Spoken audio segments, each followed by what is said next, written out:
This is room 113 within the Garner Hotel. It's an okay size, it's clean, which is the main thing. They do advertise themselves as being small and compact, which is absolutely fine. Does the business for 1 or 2 nights, I think. Just going to the toilet first because it's the closest. Nice clean toilet. Hello. And you've got your sink and your shower. No issues at all. All looks nice and clean. You'll see here.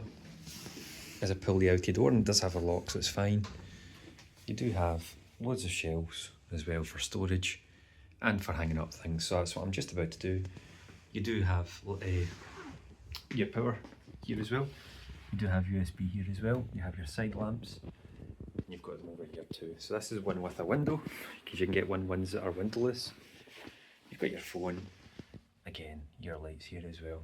So you can see I've got quite a good view here actually, going over to Waverley Station. And you've got your TV here as well. So it does the business, it's absolutely fine. Just to show you as well, you also have your heating and your air conditioning if it's the summer, and you can set it here as well.